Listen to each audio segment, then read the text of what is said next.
Bonjour Mélanie Le Guen, merci beaucoup de m'accueillir aujourd'hui chez Swen Capital Partners à Paris. Je suis très content qu'on puisse avoir cet échange aujourd'hui. On a été mis en relation par une personne à ma droite qui a été très sympa et qui nous a permis de traiter aujourd'hui d'un sujet que je n'ai pas traité. On va parler océan, pollution, recyclage, enfin énormément de sujets. Mais avant ça, Mélanie, peut-être que je vais te demander de te présenter à nos auditeurs qui nous écoutent. Donc bonjour Pierre et merci beaucoup de me recevoir aujourd'hui dans nos locaux. Donc moi, Mélanie Le Guen, je suis directrice d'investissement au sein de Swen Blue Ocean, qui est le fonds à impact dédié à la régénération de la biodiversité des océans de Swen Capital Partners, qui est donc la société de gestion.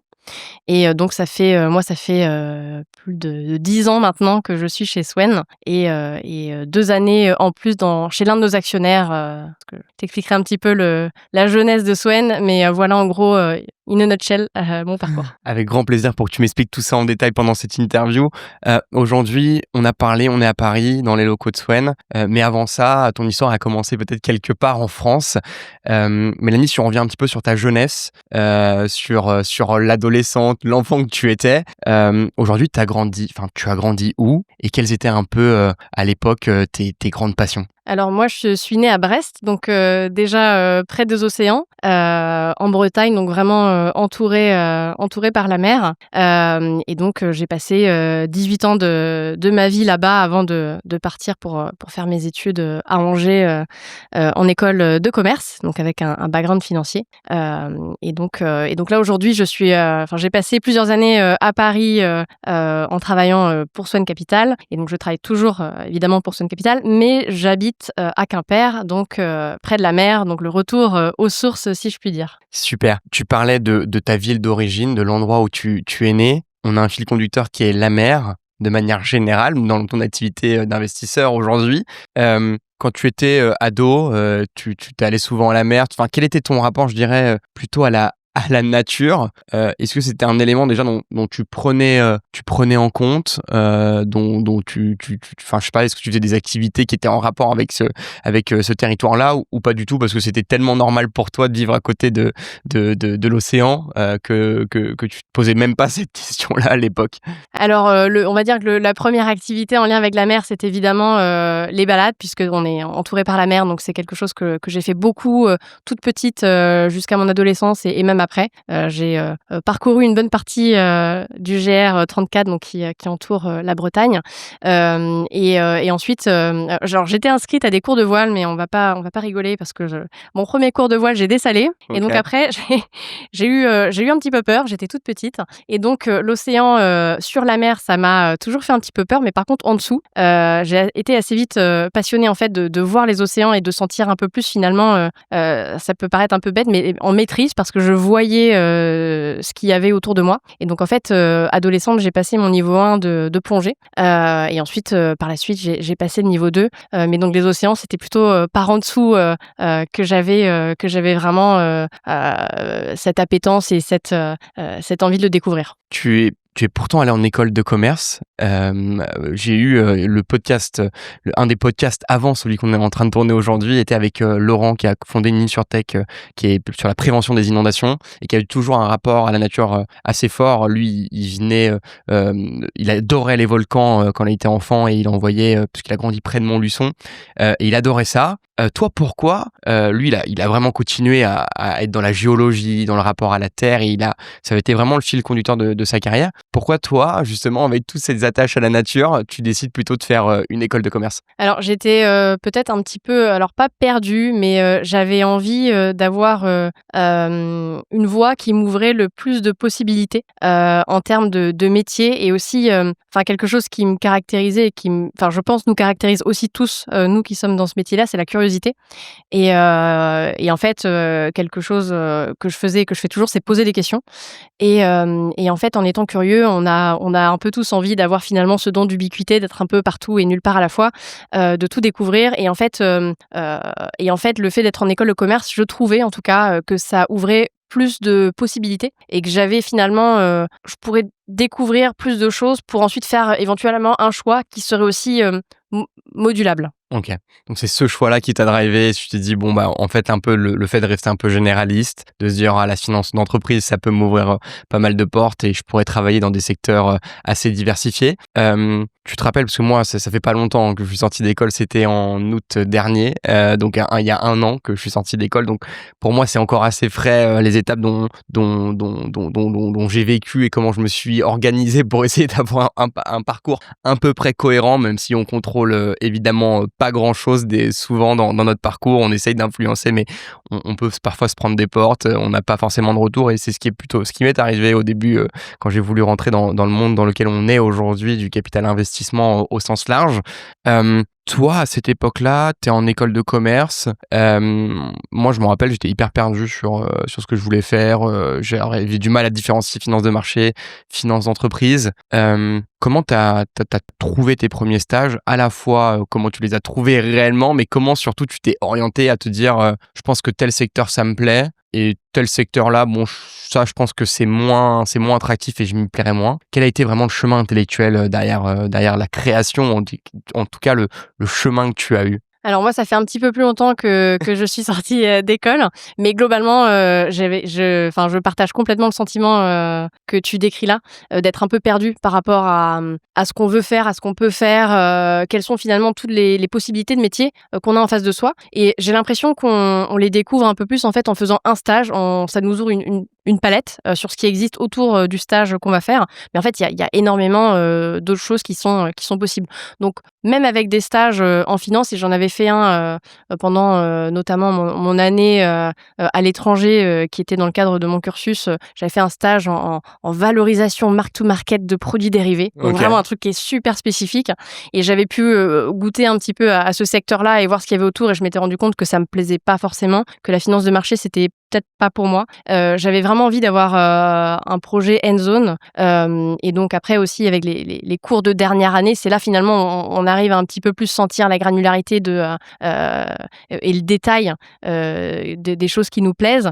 Et donc, c'est vrai que quand j'avais les cours de private equity, je me disais, moi, c'est ça qui me plaît le plus. Ça me semblait quand même un petit peu moins facilement accessible Ouais. que d'autres secteurs. Donc, après, quand j'ai cherché mes stages de fin d'études, je me suis dit, je vais ratisser un petit peu large, mais je vais mettre le focus sur des stages en private equity, ou en tout cas dans le secteur. Et donc, c'est comme ça que j'avais fait mes premières recherches, même si, je te rejoins, tu te laisses aussi un petit peu porter finalement par la situation et le contexte. Tu étais parti où à l'étranger, du coup? Tu étais parti à l'étranger pendant ton master, c'est ça? Ouais, je suis partie 1 an au Chili. OK, d'accord. Et ça t'a plu? C'était génial. Je trouve OK. que quand on part comme ça à l'étranger, c'est un nouveau monde qui s'ouvre à nous. Ouais. C'est une langue différente, donc ça permet d'ouvrir l'esprit, d'ouvrir les relations, de rencontrer des nouvelles personnes, que ce soit une nouvelle culture. Donc vraiment, j'ai trouvé ça très enrichissant. Mais aussi le fait, donc j'ai eu un semestre en école. OK. Mais j'ai eu aussi un semestre du coup en entreprise. Donc ça permet aussi de voir finalement un petit peu toute la panoplie de ce qu'on peut découvrir dans un pays au niveau éducation et OK. professionnelle. Donc tu as fait 1 an au Chili complet? Ouais, OK. tout à fait, complet. OK. OK, super. Hyper intéressant. On parlait un petit peu de stage, de ta première expérience. Tu parlais de finance de marché. On a une difficulté, alors, qui peut être vécue, mais que je peux parler aujourd'hui sur les métiers du capital investissement. C'est l'école que l'on a fait. Je me suis moi-même confronté à ce grand défi qui est d'être dans une école qui n'est pas connue forcément et qui n'est pas reconnue dans les métiers du capital investissement.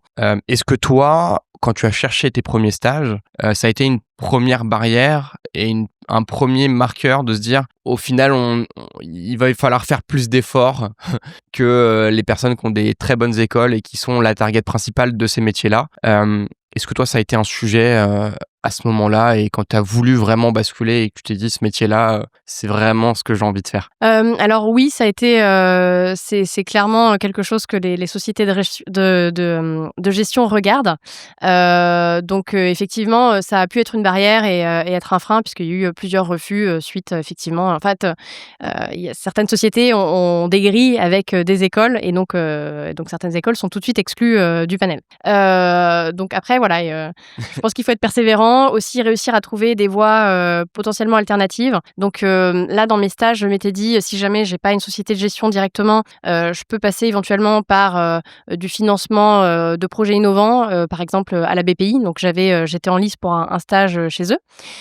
Et aussi regarder en région, puisque donc, comme je le disais en introduction, moi je viens de Bretagne. Et donc en Bretagne, on a la chance d'avoir le Crédit Mutuel Arkea, donc qui est la banque régionale bretonne, mais qui couvre aussi le sud-ouest. Et donc on a une société de gestion qui est située au Relecq-Kerrion, donc à côté de Brest. Okay. Et j'avais postulé donc dans leur business unit private equity. Et donc c'est là en fait que j'ai réussi à avoir un stage qui s'est transformé ensuite en embauche, Okay. et qui m'a ensuite C'était amené. ton stage de fin d'études alors. Exactement, c'était mon stage de fin d'études. Et tu étais dans quelle équipe? Alors, j'étais dans l'équipe multistratégie Okay. de cette business unit-là. Donc, la multistratégie, en fait, c'est de l'investissement dans des fonds. Eux-mêmes vont investir dans des sociétés. Donc, c'est ce qu'on appelle de l'investissement indirect. Okay. Contrairement à l'investissement direct, où là, on va investir directement dans les assets des sociétés. Ça t'a plu au tout départ? Tu t'es dit, franchement, c'est un cadre stimulant, c'est ce à quoi tu t'attendais? Alors, j'avoue que moi, avec mon petit cartable d'écolière, pour moi, le private equity, c'était directement l'investissement dans les sociétés. Ouais. J'avais pas forcément connaissance qu'il y avait cette strate également complémentaire avec l'investissement dans des fonds.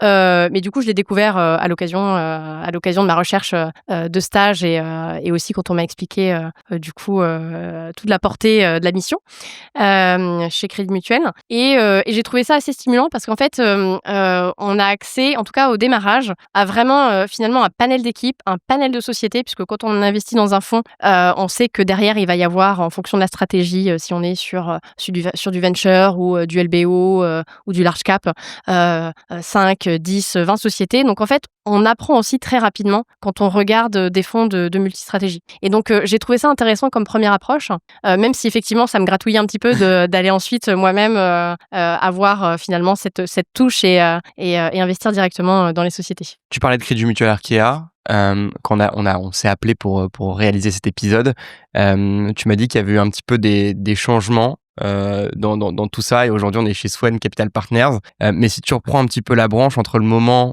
où tu es rentré et aujourd'hui où on est, qu'est-ce qui s'est passé? Plein de choses. Alors moi, quand j'ai rejoint du coup la business unit private equity du Crédit Mutuel Arkea, on était voilà une poignée de personnes dans l'équipe, et en fait il y avait déjà des discussions avec une business unit similaire chez Ophi Asset Management. Donc Ophi Asset Management, c'est la société de gestion des assureurs mutualistes français, en tout cas d'une bonne partie d'entre eux. Une bonne partie. Et donc cette business unit là chez Ophi était en discussion avec celle de Crédit Mutuel Arkea pour fusionner ensemble et pour créer une société de gestion à part entière, du coup, qui a donné Swen en 2015. Tu vas travailler et tu vas passer par différents postes, du coup, avec ce regroupement d'activités, je dirais. Aujourd'hui, tu es en direct, si je me trompe pas, dans ton activité aujourd'hui, dans un fonds qu'on définira un petit peu plus tard. Tu parlais un petit peu de chemin direct dans la vie. On peut pas, on n'arrive pas forcément à un point A, on n'y reste pas forcément toute sa vie et on peut évoluer. Tu as commencé en multistratégie et là, tu es en direct aujourd'hui. Est-ce que ton objectif dès le début, c'était de se dire un jour, j'irai faire de l'investissement en direct et je serai au contact d'entrepreneurs de leurs projets et je suivrai cette boîte? Comment tu as façonné un petit peu ta carrière pour te dire, OK, bon, je vais commencer en multistratégie et puis je vais peut-être essayer de me faufiler et d'arriver dans une équipe de direct? Comment tu as vu ça, et est-ce que ça arrivait un peu par hasard ou en vrai, tu as un petit peu forcé le dessin quand même? Alors, je dirais qu'au tout début, je me suis quand même laissée porter avec cette opportunité en multistratégie. Et ensuite, en fait, comme tu le dis, quand Swen a été créé, on était 15 à l'époque. Alors aujourd'hui, on est un petit peu moins de 150, mais bon, on voit quand même la forte évolution en 10 ans. Et donc, au démarrage, on avait finalement, et on a toujours des stratégies en private equity, en infrastructure, en dette, en primaire, en secondaire et en co-investissement. Et donc finalement, quand on prend tout ça, on était 15 pour investir différents véhicules et différentes stratégies. Donc tout le monde faisait un petit peu de tout. Donc quand Swan s'est créé, moi j'ai eu la chance dans ces équipes d'investissement de pouvoir faire de la multistratégie, mais aussi du co-investissement en mezzanine par exemple. Et donc là j'ai vraiment pu goûter en fait à l'investissement direct et ça m'a donné une première approche. Et donc au fur et à mesure, quand la société s'est structurée et que des opportunités sont apparues pour aller dans des équipes de direct, j'ai saisi l'opportunité assez rapidement. Sur Swen, de manière générale, petite équipe au départ, tout le monde touche un peu à tout. À la fois, c'est hyper enrichissant, mais est-ce qu'il y avait quand même une certaine complexité de gérer des projets qui étaient totalement différents, où la manière d'analyser les dossiers était aussi différente, j'imagine. Au-delà de cet aspect assez enrichissant, c'était quoi les principaux enjeux et les principales difficultés que tu rencontrais ou sur lesquelles tu étais hyper vigilante en te disant ok, peut-être les réflexes que j'avais sur mes débuts dans une boîte à faire de la multistratégie versus un autre dossier, au final, on le voit. Moi, j'ai travaillé dans différentes sociétés, même en stage. Les stratégies sont pas forcément les mêmes. Les boîtes qu'on regarde n'ont pas les mêmes thématiques, n'ont pas les mêmes enjeux. Et tu peux prendre des mauvais réflexes que tu aurais à dire ah, cette boîte, elle est pas assez mature pour ce niveau-là, mais en fait, c'est pas la même typologie de dossier. Comment tu as vécu ça, je dirais, de l'intérieur, de jongler de projets totalement différents? Alors, on était quand même assez bien drivés, puisque en fait, au sein de la société, on était 15 et il y avait des référents seniors sur les différentes thématiques qui, eux, finalement, avaient déjà leurs préférences et leurs affinités.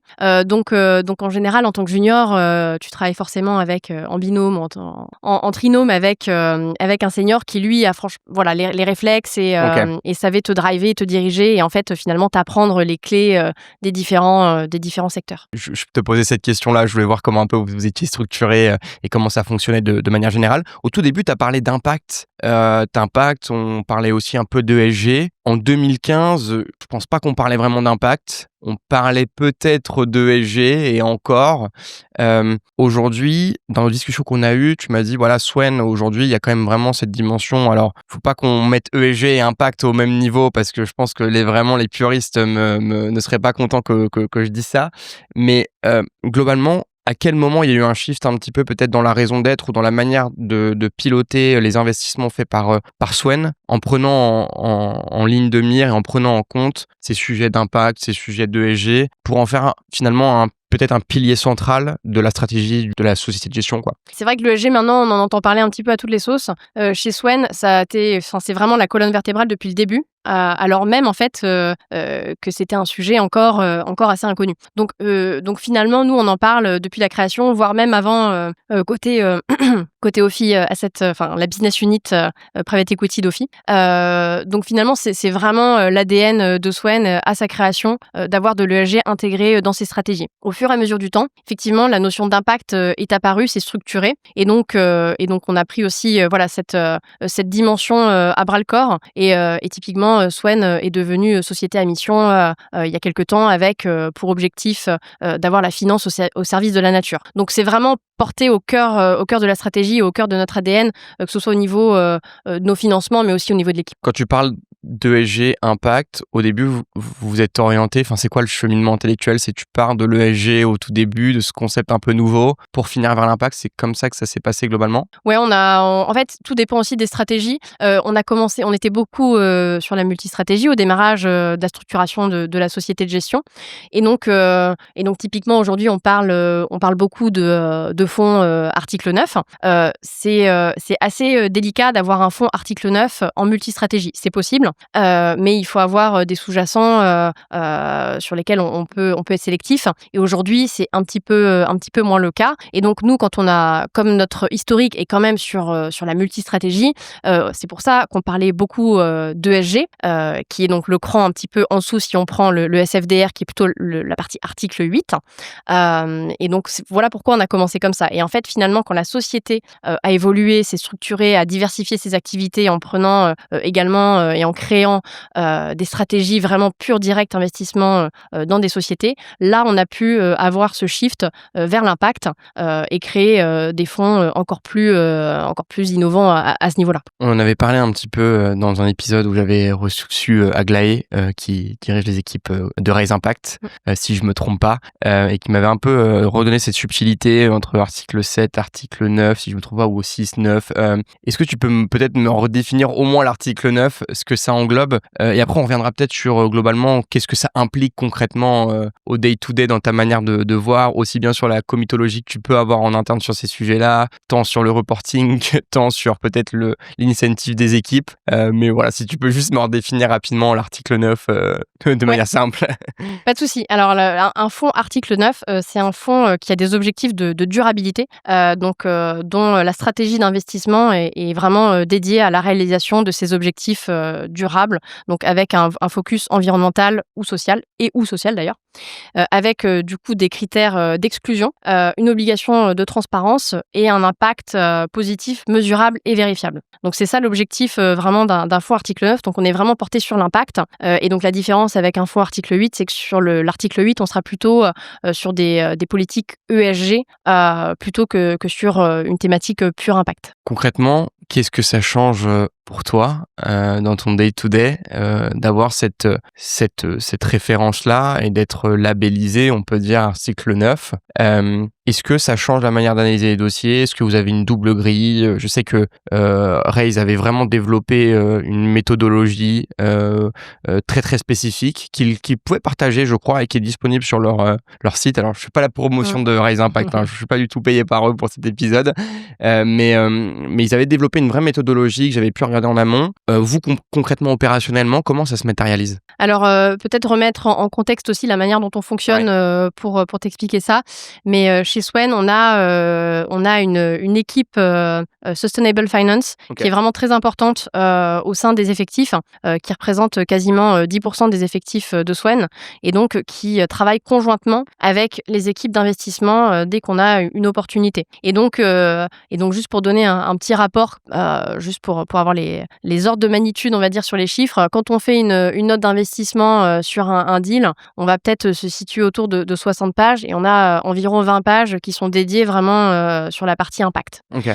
Donc voilà, l'équipe d'investissement travaille main dans la main avec ces équipes impact, et on a une méthodologie, une structuration assez claire sur la manière dont on veut adresser le sujet, avec effectivement du coup la partie positive contribution. Donc là, on va regarder le Net Environmental Score, Net Environmental Contribution, donc la NEC, qui est une initiative à laquelle on a participé et qu'on a co-créée. On va regarder aussi la partie Greenfin. Donc voilà, tout ça, c'est la partie contribution positive à l'environnement. On va aussi avoir une section Do Not Significantly Harm, et ensuite une section sur les bonnes pratiques de gouvernance. Donc ça se divise en 3, et c'est des choses qu'on va regarder. Et typiquement, quand on fait l'analyse de dossier, on le fait, donc comme je le disais, main dans la main avec l'équipe Sustainable Finance, qui vient en fait au meeting avec les dirigeants et qui a un questionnaire dédié. Donc on fait vraiment une session de Q&A assez approfondie avec ces dirigeants-là. Et ensuite, ça se traduit également dans le reporting qu'on va avoir, puisqu'on choisit des KPI à suivre dans la durée sur ces sociétés. Concrètement, quand tu as une boîte, on va parler peut-être un peu plus tard de maturité technologique. Quand une boîte se lance déjà sur un sujet qui est censé être un sujet à impact, qui a du sens, au tout début, on a quand même cette impression-là, et c'était un sujet avec qui j'ai déjà parlé de ces grandes thématiques-là, mais c'est de se dire, quand une boîte elle est plutôt jeune, qu'elle est encore peu mature, comment vous faites pour pas justement créer une couche qui est trop oppressante pour une boîte qui déjà essaye de répondre positivement et d'avoir un impact positif, je dirais, sur notre planète et sur notre avenir, sans lui rajouter une couche trop importante, d'avoir une équipe dédiée, de lui dire il faudra faire un reporting, il faudra le faire de cette manière-là, il faut quantifier ça, parce qu'en fait, au final, vous avez les équipes en interne. Je sais pas, tu me diras si vos équipes peuvent aller avec eux, les aider à structurer cette démarche, mais de première vue, ça peut être vu comme assez lourd pour un entrepreneur de mettre en place cette démarche de quantification, ou même il y a énormément de choses qui sont qualitatives, et donc c'est encore plus dur, je dirais, d'automatiser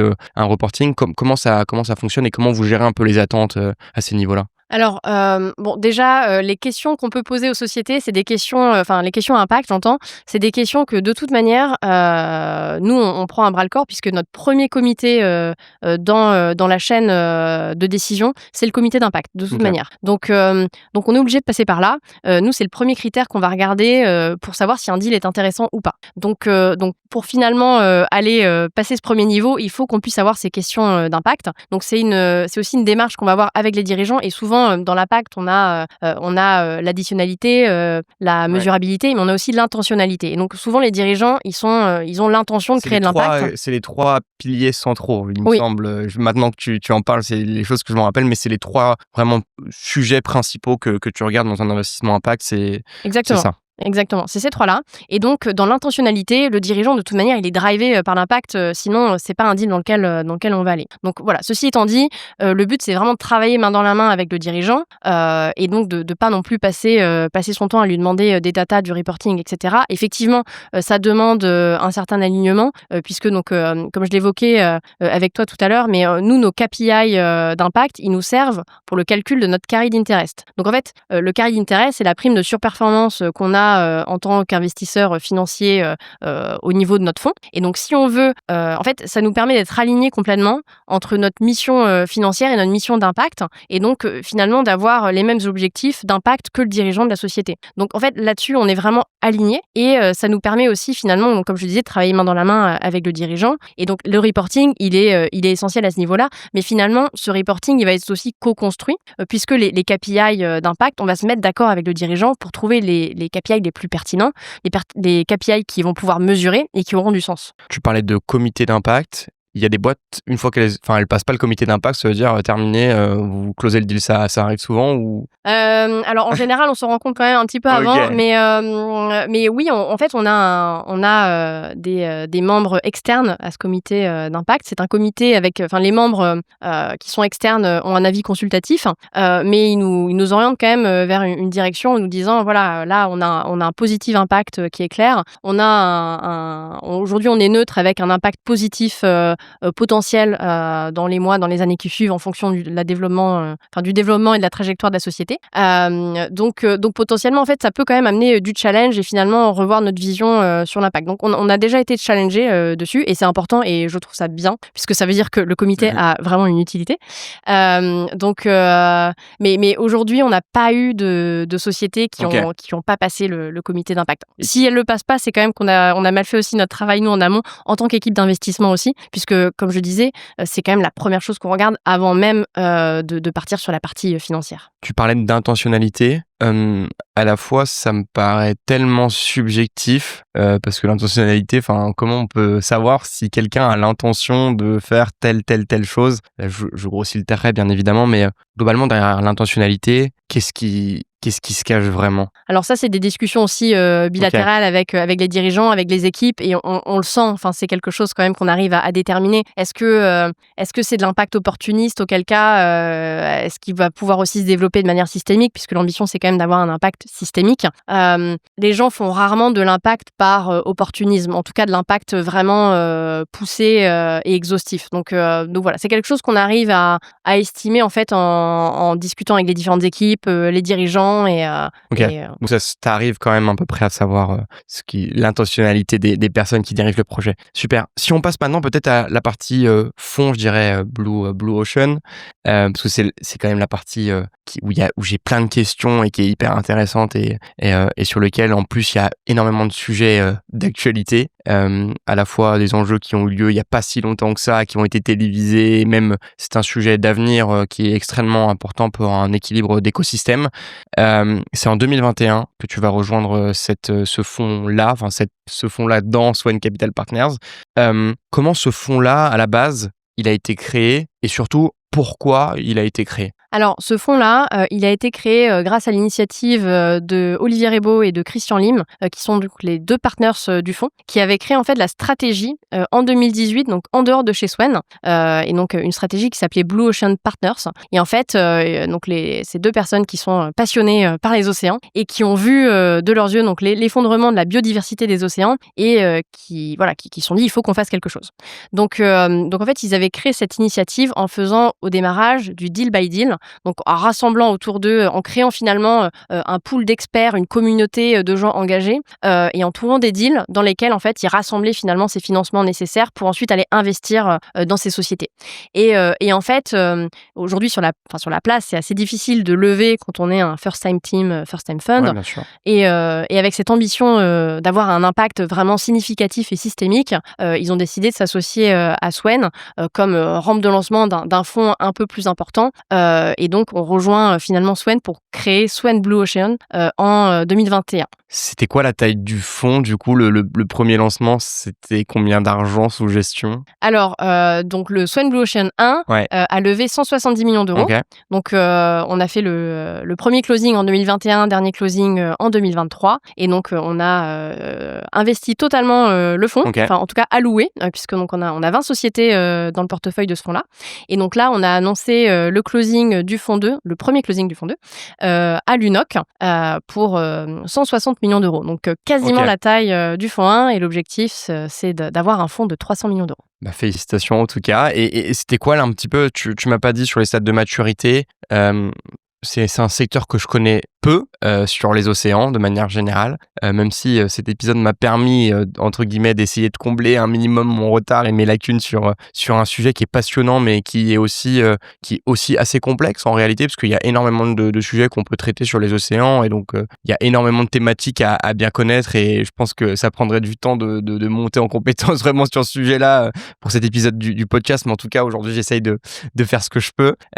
Sur les tickets, sur la maturité des boîtes dans lesquelles vous investissez, déjà pour le premier fonds et le deuxième fonds, et enfin quels sont les stages que vous visez de manière générale? Ouais, alors alors la différence entre les deux fonds, ça sera uniquement les tickets. Donc je vais donner la stratégie générale et les tickets à la fin. Mais globalement, on regarde des sociétés en série A. Alors pour nous, une série A, ça veut dire une traction de marché et une technologie éprouvée. Donc une technologie éprouvée, donc tout à l'heure on parlait un petit peu de TRL, c'est un TRL 9 pour nous. Donc ça veut dire que la société est au stade où elle va pouvoir commercialiser son produit, le produit est prêt. Et une traction de marché, ça va dépendre de la typologie de la société. Si on parle d'une société consumer goods, donc B2C, typiquement une traction de marché, c'est le chiffre d'affaires. Si on parle d'une société très industrielle qui va construire sa première unité de démonstration industrielle, ça va être plutôt des off-take agreements par exemple, et pas forcément du chiffre d'affaires établi. Donc voilà, c'est ça pour nous la traction de marché. On a un focus européen principalement pour le fonds, avec une flexibilité pour aller en dehors d'Europe pour 30% du fonds. Donc principalement Amérique du Nord, mais voilà, on peut aller aussi dans les autres pays de l'OCDE. Donc les verticales d'investissement, ça va être les 3 grandes menaces qui pèsent sur la biodiversité des océans, que sont la pollution, le changement climatique, et la surexploitation des océans. Donc voilà, et donc en termes de tickets d'investissement, sur le fonds 1, on était entre 1 et 6 millions d'euros. Et donc j'ai décrit tout à l'heure que le sweet spot, c'était la série A, mais en fait on peut regarder aussi un petit peu des deals en seed et des deals en growth. Donc les deals en seed étaient plutôt sur la partie 1 million et growth 6. Et donc sur le fonds 2, donc c'est 2 à 12 millions d'euros les tickets d'investissement. Et on investit plutôt en lead sur nos tickets. Tu parlais un petit peu de TRL, tu m'avais parlé de MRL et de CRL, si je me trompe pas. Globalement, moi, c'est un concept hyper un peu lointain pour moi, parce que c'est pas du tout les thématiques d'investissement que je regarde dans mon métier actuel. Donc ça me paraît assez loin, même si je vois le concept derrière. Globalement, quand tu regardes un deal à l'instant T, ces 3 facteurs et 3 paramètres que j'ai donnés, tu les regardes à chaque fois? Alors, on les regarde, on va pas faire la grille exactement, parce que typiquement, le TRL, c'est sur 9. Donc, j'ai dit, nous, on investit en stade 9. Le MRL, c'est sur 10 phases, et le CRL, c'est sur 9 phases également. Donc, on se fait pas la grille en entier. Mais en fait, finalement, quand je te disais c'est TRL 9, on sait que la technologie, elle est prête, elle est finie, elle est prête à être commercialisée. Et du coup, le MRL... Et le MRL, est-ce que tu peux redire ce que MRL et CRL, ce que c'est, pour que tout le monde soit hyper OK avec cette nuance-là? Alors, c'est Manufacturing Readiness Level pour le MRL, et c'est Commercial Readiness Level pour le CRL. Donc, c'est à quel stade, finalement, du process industriel on va être sur le MRL. Donc, tu vois, typiquement, dans une société... Donc là, on va plutôt parler de société où on a besoin de CAPEX pour construire... donc, je donne cet exemple-là pour construire une unité de production. Et donc, on va souvent avoir le lab scale, scale, quand on est vraiment sur sa paillasse en train de créer son produit. Ensuite, on va avoir le pilot scale. Ensuite, on va avoir le demo scale, où là, on va tester les economics du produit à échelle semi-industrielle. Et ensuite, on a le commercial scale, où là, vraiment, on est sur de la production à grande échelle. Ensuite, qu'on va pouvoir répliquer avec différentes usines de même taille ou dupliquer les lignes de production. Quand tu construis un portefeuille, parce que tu me parlais de plus de 20 sociétés dans lesquelles vous avez investi, qui constituent aujourd'hui votre portefeuille, et même sur le nouveau, quand on a des technologies qui ont des stades d'avancement très différents, moi, ça me paraît un peu lointain parce que forcément, je suis plus sur des choses SaaS, donc la scalabilité me semble un peu plus prononcée et un peu plus rapide. Et donc, en fait,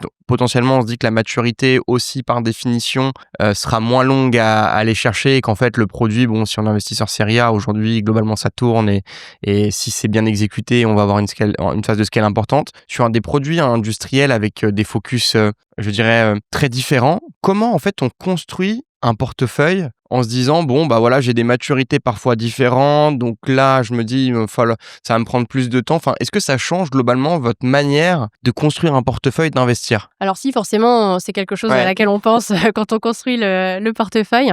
Surtout que, comme je le disais, on peut regarder des sociétés qui sont B2C, B2B, avec des choses très...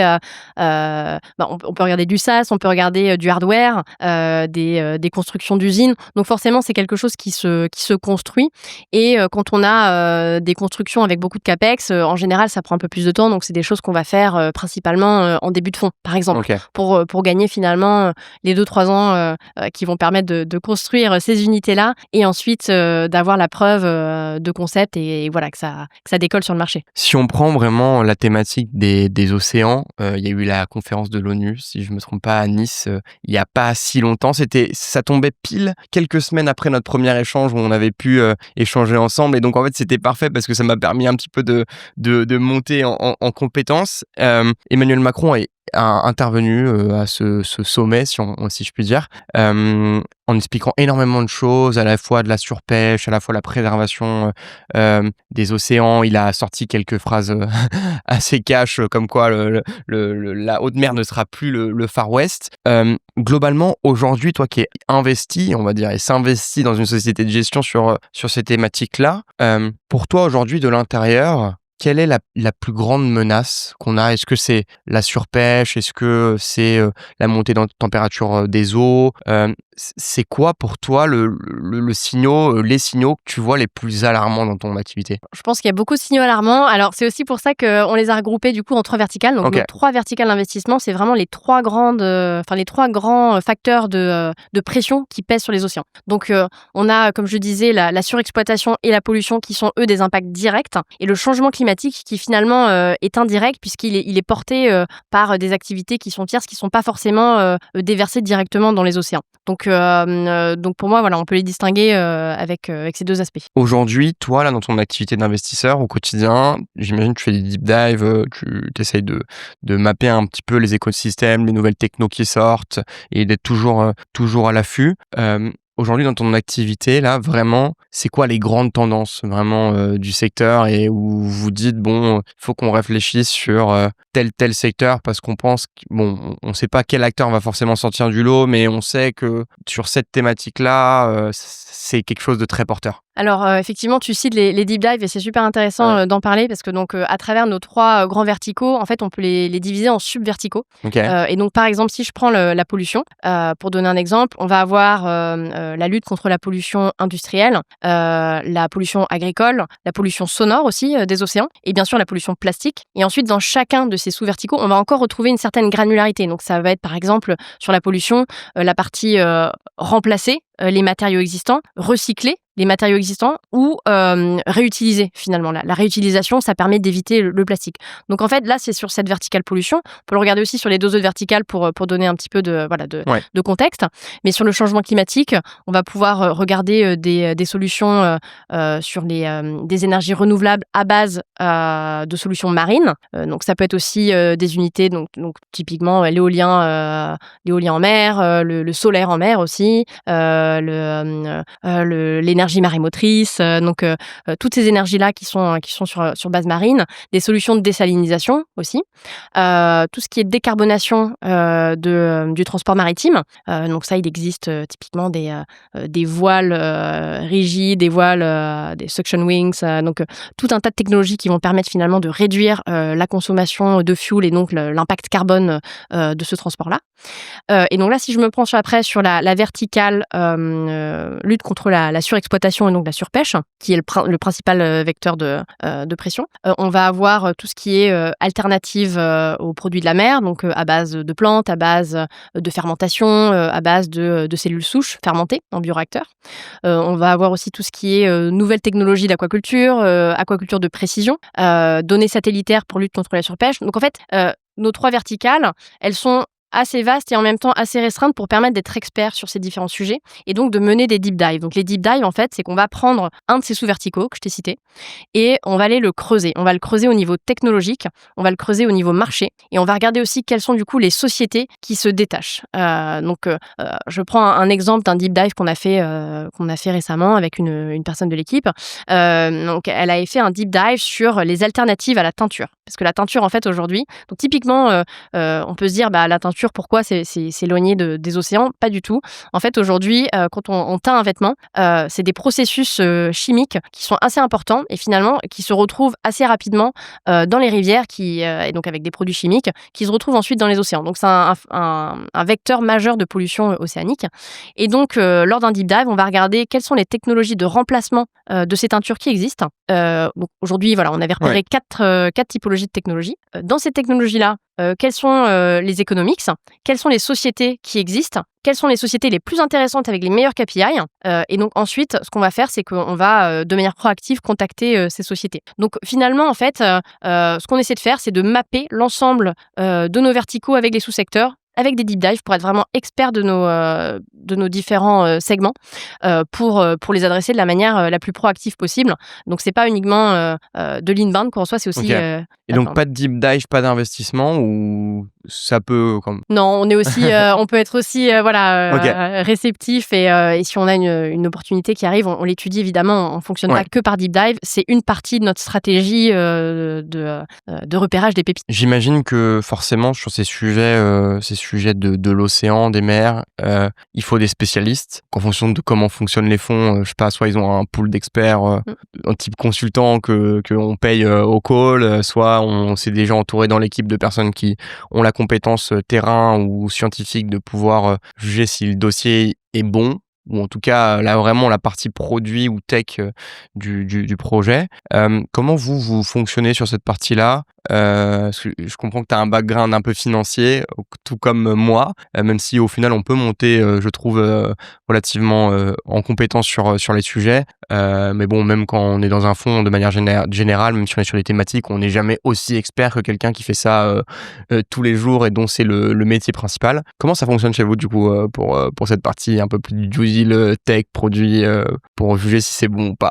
Alors, je suis peut-être pas le bon exemple de l'équipe, mais nous, dans l'équipe, on est 10 investisseurs et la moitié de l'équipe a un background finance et ingénieur. Okay. Donc, ça permet aussi d'avoir certaines compétences clés au sein de l'équipe. Et en plus de ça, on a 2 partenariats scientifiques, dont notamment un avec l'IFREMER, qui est l'Institut français de recherche sur les marines. Et on a également un partenariat avec Stanford Center for Ocean Research. Donc on a ces deux partenaires qui vont nous aider en fait à plusieurs niveaux en fonction des besoins sur la due diligence des sociétés qu'on souhaite étudier, pour éventuellement des sujets spécifiques ad hoc qu'on va avoir sur des sociétés de notre portefeuille pour les accompagner. Et donc on peut leur poser différentes questions si jamais on a des sujets au niveau scientifique, technologique, et donc c'est des choses qu'on fait de manière très régulière si besoin. Okay. Et ensuite, je l'avais cité tout à l'heure, on a aussi des experts qui sont présents à notre comité d'impact et qui sont des experts scientifiques, océanographiques reconnus dans le secteur. Donc on a vraiment ce C'est pool comme ça que d'experts. vous faites pour juger de la bonne technologie des sujets que vous regardez. Et on a également un pool d'advisors en Ah, plus, ok, d'accord. donc qui nous permet aussi sur les différents verticaux qu'on a. Donc on a plusieurs personnes en fonction des spécificités. Par exemple, on n'a pas un expert sur la partie pollution, on va avoir un advisor sur la partie pollution plastique, par exemple. Ok. Et donc, on a plusieurs personnes dans ce pool d'advisors qu'on peut leverager aussi et qu'on fait régulièrement. On parlait un peu même le sujet des océans, des mers est un sujet mondial, mais qui dit mondial veut dire aussi des intérêts divergents sur l'exploitation des océans, sur la manière dont le commerce est fait, sur la manière dont on pêche, dans la manière dont dans notre production de textiles, on conçoit nos textiles dans certains pays du monde. Et en fait, on se rend compte que le problème va au-delà et qu'en fait, aujourd'hui, on en est là parce qu'il y a une conséquence humaine qui a causé ces dommages sur notre environnement. Quand vous faites des investissements, jusqu'à maintenant, on a parlé de produits tech, d'évaluation d'un produit tech, de comment on gère un impact. Mais en fait, il y a aussi des enjeux qui parfois nous dépassent le sujet géopolitique. Même quand on l'a entendu sur les conférences d'Emmanuel Macron, dresser un petit peu le bilan de la France sur la manière dont on pêchait, la manière dont on protégeait certaines zones, même si c'est un petit tenant du sujet qu'on traite aujourd'hui, on se rend bien compte qu'en fait, la France, au sens large, reste quand même un petit acteur mondial sur ces sujets-là. On est peut-être en avance, on est quand même, je pense, en avance sur beaucoup de sujets par rapport à plein de pays dans le monde, même si dire qu'on est en avance n'est pas la meilleure solution pour continuer à promouvoir, je dirais, une économie un peu plus durable, un peu plus verte et qu'on on est vraiment sur des solutions impact. Mais globalement, vous, dans votre décision d'investissement, quand vous voyez des solutions hyper innovantes sur lesquelles on voit des technologies vraiment qui pourraient changer le monde de demain, on l'a vu sur l'industrie pétrolière, sur l'arrivée des voitures électriques. En réalité, l'économie, elle peut pas changer comme ça du jour au lendemain. Et même les grandes innovations sont souvent longues à mettre en place parce qu'en réalité, le système économique est basé sur des ressources existantes, soit en hydrocarbures, soit sur des manières dont est financée l'économie aujourd'hui. Comment vous intégrez ce risque by design dans ce que vous regardez? Vous dites, bon, ok, nous, on a peut-être une mentalité, on est hyper ouvert, impact, océan, on veut changer le monde. Là, je vois aussi vraiment le trait, versus en fait plein d'endroits dans le monde où le projet sera pas forcément adopté tout de suite. Donc en fait, votre marché adressable, il est beaucoup plus petit que ce que vous pensez imaginer. Comment vous l'intégrez? Comment vous y réfléchissez à ces sujets-là, quoi? Bon, alors déjà, tu grossis pas du tout le trait parce qu'on est vraiment sur ces enjeux-là. En fait, le but du fonds, c'est d'avoir un impact systémique et de retour de marché compétitif. Et donc, pour ça, l'impact systémique, il faut qu'on puisse avoir des projets et des structures dont le modèle peut être exporté. Après, ça veut pas dire que ça va s'exporter dans absolument partout dans le monde et dans toutes les géographies possibles, mais le maximum finalement qu'on pourra adresser. C'est ça vraiment l'ambition, et donc d'avoir des technologies qui sont versatiles et qui sont facilement adaptables à d'autres géographies. Ok, donc c'est comme ça que vous essayez de limiter ce risque géopolitique. Est-ce qu'il y a des initiatives, je sais pas, européennes, mondiales, parce que là tu me disais que c'était un peu un fonds qui agissait sur le territoire européen. Mais en fait, la cause me paraît tellement énorme et les causes qui en arrivent aujourd'hui un peu à détruire notre écosystème sont tellement multiples, sont tellement, je dirais, systémiques, accrochées dans un système au final qui est très difficile à enrayer. Les initiatives personnelles, je dirais, si on prend des fonds de 160 millions d'euros pour adresser cette cause, me paraît globalement assez noble, si je me fais l'avocat du diable, mais ça paraît être un sujet qui doit être traité collectivement avec plusieurs pays. Emmanuel Macron parlait d'accords signés entre différents États pour faire avancer certaines causes. Comment toi est-ce qu'il y a des initiatives européennes, mondiales qui existent et qui peuvent aider par définition des projets qui se structurent? Je sais pas, en Europe, je pense par exemple à la Banque européenne d'investissement qui potentiellement peut aider certains projets avec des montants un peu plus importants en dette, en equity, sur ces sujets-là. Comment tu vois en fait pour toi le meilleur des cas, le meilleur des mondes? Qu'est-ce que ça serait? Alors déjà, sur les initiatives, et juste tu citais l'UNOC, donc je pense que c'est important aussi de revenir dessus. L'UNOC, par exemple, c'est une super initiative. C'est une conférence, c'est pas une COP, donc c'est pas une conférence des parties. Donc on n'a pas forcément d'engagement contraignant qui sont décidés à la fin de ces événements. Par contre, ça aide vraiment à avoir une conscience collective globale sur le problème. Et c'est par là que ça commence en fait. Parce qu'aujourd'hui, le sujet des océans, finalement, ça fait pas si longtemps que ça qu'on en parle. Okay. Et c'est aussi pour ça qu'on a un gros manque de financement sur cette thématique-là. Donc effectivement, on a besoin d'initiatives et je trouve que l'UNOC, c'est un premier projecteur sur le problème. C'était le 3e volet de l'UNOC, donc on avait déjà eu 2 précédents volets. Mais celui-ci, c'est celui qui a rassemblé vraiment le plus de parties prenantes, que ce soit au niveau de la société civile, comme des pays et comme voilà toutes les différentes personnes présentes et globalement, donc en plus d'être un projecteur sur la problématique, ça permet aussi finalement d'accélérer l'adoption ou la ratification de certains traités, comme le traité sur la haute mer, qui a vu finalement le nombre de ratifications ou d'intentions de ratification doubler pendant l'UNOC, juste avant l'UNOC ou pendant l'UNOC.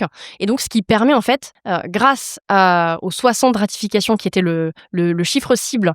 La ratification, on est d'accord, c'est fait ou... C'est au niveau des pays. Ouais, mais les pays... Ils sont pas faits encore, mais en tout cas, ils se sont engagés. Parce que justement, il y avait les intentions de ratification où les gens disaient, il y a une intention de ratification, mais en réalité, c'est pas forcément signé non, mais si le process est engagé, a priori, normalement, d'ici septembre, on devrait atteindre les 60 ratifications, en tout cas pour la fin de l'année, ce qui permettrait d'avoir, du coup, grâce à ces ratifications sur le traité sur la haute mer, une COP qui sera dédiée aux océans. Et ça, c'est super important et c'est une super première initiative déjà.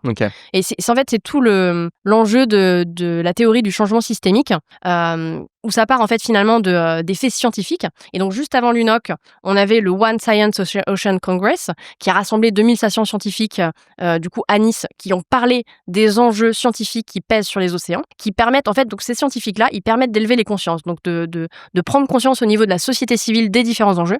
Ensuite, la société civile porte la voix auprès des gouvernements qui eux-mêmes ensuite vont pouvoir mettre en place des réglementations. Et ces réglementations-là, elles vont permettre l'essor de l'innovation. Et en fait, c'est une boucle vertueuse. Et donc, pour moi, cet exemple de l'UNOC, c'est vraiment une première initiative qui est géniale, même si voilà, on a des détracteurs qui vont nous dire que c'est pas assez, etc. Peut-être, mais en tout cas, ça a apporté beaucoup. Justement, si je suis un de ces détracteurs, moi, je vais faire un parallèle un petit peu hasardeux, mais dans les grands groupes, on parle souvent d'innovation. Et puis, en fait, l'innovation, en réalité, c'est des cycles un petit peu. Et souvent, dans les grandes organisations, on a un COMEX, des grands directeurs qui poussent l'innovation. Et puis, on a un successeur. Et pour lui, la priorité n'est pas l'innovation. Donc, du coup, l'attraction qui a été faite, vu que c'est sur des temps très longs, comme le sujet que tu traites, je veux dire, c'est des sujets qui vont prendre des années, même des décennies, même des centaines d'années. Comment, toi qui es dedans depuis quand même, allez, on va dire 2021, c'est ça, donc ça fait déjà 4 ans aujourd'hui on se parle. J'imagine qu'il y a quand même des phases plutôt peut-être cycliques de se dire priorisation des océans et puis ensuite ça retombe un petit peu et puis ça remonte, ça retombe. Pourquoi je te dis ça? Je pense tout de suite un petit peu à ce qui se passe aux États-Unis et la manière dont en fait très rapidement on a entendu beaucoup de fonds américains qui étaient très orientés à impact et qui du jour au lendemain avec des décisions politiques, ont quand même changé radicalement la manière dont on désorientait les capitaux. Comment tu vois ce monde un petit peu de manière géopolitique, mais qui est tourné vers l'investissement, de pas perdre en fait cette dynamique que tu as suite à des changements géopolitiques, suite à des crises économiques, suite à des conflits aussi bien armés, mais aussi commerciaux qu'on peut subir en ce moment-là et qui freinent indirectement, puisque la mer et l'océan est un outil stratégique pour les pays, à la fois de ressources naturelles type hydrocarbures, si je me trompe pas, de ressources pour pouvoir nourrir des pays, de la pêche. On a vu il y a pas longtemps une photo de Thomas Pesquet dans les étoiles avec ces bateaux qui éclairent le long de l'Asie, il me semble, de surpêche. Comment en fait on peut essayer de garder une certaine stabilité dans l'innovation, dans la croissance sur ces sujets à impact maritime? Alors, tu donnais l'exemple des États-Unis. Les États-Unis, c'est un bon cas d'école. Effectivement, ça a pu freiner, donner une certaine douche froide à certains pans de l'innovation. Mais typiquement, je pense qu'il y a des rebonds qui sont assez intéressants à observer. Et aujourd'hui, c'est peut-être un sujet quand on a des sociétés qui veulent aller s'installer aux États-Unis avec des technologies. Donc, par exemple, nous, on a regardé une société dans la réduction de la pollution sonore des océans, donc qui installent de manière silencieuse des monopiles pour l'éolien en mer. Et donc, dans leur marché, finalement, ils n'ont pas pris en compte les États-Unis parce que c'est trop incertain. Mais on a un rebond sur d'autres géographies. Finalement, le malheur des uns peut faire le bonheur des autres, et ça permet aussi de saisir certaines opportunités à d'autres endroits. Et donc, on le voit aussi finalement avec les investisseurs américains qui reportent de plus en plus leurs investissements sur l'Europe, les investisseurs asiatiques aussi. Donc, est-ce que c'est pas aussi une opportunité pour les autres ? Je pense qu'il faut le penser comme ça pour essayer finalement de twister de se dire que ça va diriger des fonds vers d'autres zones géographiques et que du coup c'est une opportunité pour ces dernières. Et on peut en faire une force aussi en Europe. Et voilà, je pense que c'est une partie de la réponse à avoir sur le sujet. Ça fait presque 1 heure déjà qu'on parle ensemble, donc ça passe hyper vite. Mais si j'ai peut-être 2 petites questions pour toi, la dernière, je te la dis juste après. Aujourd'hui, là, dans le nouveau fonds qui a été closé, et toi, dans l'équipe, je dirais, quels sont les objectifs vraiment autres que financiers sur vraiment l'impact que vous regardez et que vous cherchez à atteindre, parce que j'imagine que bien sûr quand des LPs vous donnent des fonds pour monter un fonds sur les océans, bien sûr qu'on va pas se leurrer, ils vont attendre au minimum quand même un certain taux de rendement et de pouvoir avoir un peu plus que ce qu'ils vous ont donné. Mais au-delà de ça, j'imagine également qu'ils flèchent leur investissement sur des KPI précis, quantitatifs, qualitatifs, d'impact de votre fonds sur quelque chose de tangible, les océans, les mers. Enfin, c'est quoi ces KPI justement ? Du coup, ce sont les KPI que j'évoquais un petit peu plus tôt, où en fait, dès qu'on investit dans une société, on va créer un pool de KPI. Donc ça peut être 1, 2, 3, 4, on a 5 KPI, je crois, au maximum sur 5. Une société. Pour l'instant, en tout cas, c'est ce qu'on a sur une société, et c'est déjà pas mal. Parce qu'après, il faut les monitorer, les suivre, et ça prend un petit peu de temps et d'énergie. Tout n'est pas automatisé dans le reporting de certains KPI, parce que c'est des choses qui sont... Non, c'est des choses qui sont quand même des fois assez spécifiques. Ok, d'accord. Et donc c'est des choses qu'on va créer en fait société par société de manière ad hoc. Ce qui est là assez différent finalement de pas mal de fonds de la place où certaines fois, pour généraliser, on va avoir un impact de réduction des émissions carbone. Nous, on trouve que ça va pas assez loin, et en fait, on prend pas en compte aussi les spécificités de chacune des sociétés. Et donc, comme on est sur 3 verticales différentes avec des sous-segments assez différents aussi, on va vraiment co-créer, donc comme je le disais, avec les entrepreneurs, les KPI donc, qu'on est capable de mesurer, parce qu'il faut pas qu'on leur demande des choses impossibles, mais qui font sens aussi pour nous. Donc en fait, quand on passe en comité, déjà on a une idée, on brainstorm avec l'équipe Sustainable Finance, et donc on regarde quelles sont les possibilités de KPI à suivre et ceux qui font sens, sachant que nous, ces KPI-là, donc qui sont différents pour chacune des sociétés de nos portefeuilles, ils vont servir en fait au calcul de notre carried interest. Ok. Donc c'est super important qu'on soit aligné. Bien sûr, j'imagine que c'est hyper important pour vous et pour les LPs de manière générale de flécher ces fonds, parce que depuis quelques années quand même, en réalité, il y a de plus en plus de fonds d'argent qui est alloué et fléché vers des fonds article 9. Comme on le disait, ça a été quand même une tendance de fonds assez généralisée. Ouais, et tout à fait. Et donc nous, c'est 50% finalement de l'achievement de ces KPI d'impact qui va générer une partie de notre carry. Donc 50% du carry qui est lié à ces KPI d'impact, 50 autres % qui sont liés à la performance financière du fonds. Et si jamais on n'atteint pas les KPI d'impact, on a une partie de l'argent finalement qui aurait dû être alloué qui va être dédiée à des ONG. Ok, d'accord. Très donc clair. pour que de toute manière, on ait...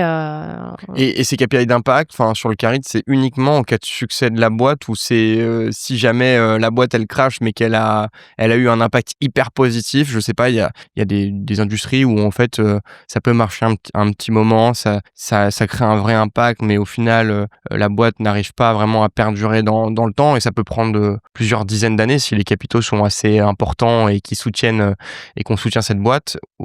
Est-ce que ça marche, ou alors c'est vraiment il faut qu'il y ait l'exit financier, même s'il est minime, plus l'impact pour que ça soit pris en compte? Il est pris en compte sur toutes les sociétés du portefeuille, qu'elles soient successful ou pas. Ok, d'accord. Non, très clair. Super. Écoute, je vais peut-être avoir une dernière question. Cette question elle est plutôt personnelle. Je vais en fait te donner le mot de la fin, Mélanie. Donc, quel est justement un élément ou quelque chose que tu aimerais partager personnellement aux auditeurs? Est-ce qu'il y a une prise de conscience à avoir sur certains sujets, ou en fait en réalité j'ai même pas besoin de te dire ce que tu devrais dire, parce qu'en fait c'est à toi que je donne le mot de la fin? Alors je pense que le mot de la fin, ça serait de dire, aux différents auditeurs de s'engager. En fait, le mot, c'est vraiment, engagez-vous. Typiquement, je citais la théorie du changement systémique, ça commence, par chacun d'entre nous. Donc, qu'on s'engage, qu'on ça peut passer par des petites actions, des signer des pétitions, s'inscrire dans des associations qui, protègent, les océans, enfin les financer, financer des médias aussi qui sont, donc voilà, c'est vraiment le mot, c'est engagez-vous. Engagez-vous. Et bah écoutez, j'espère que tout le monde a bien entendu ce mot d'ordre. Et merci beaucoup, Mélanie, de m'avoir accueilli. Je suis hyper bien reçu chez Swan Capital aujourd'hui. Donc, merci beaucoup. Il fait un peu chaud, mais il Ça va, faudrait ça qu'on va. limite le réchauffement climatique. Ouais, mais on est bien. Merci beaucoup, Mélanie.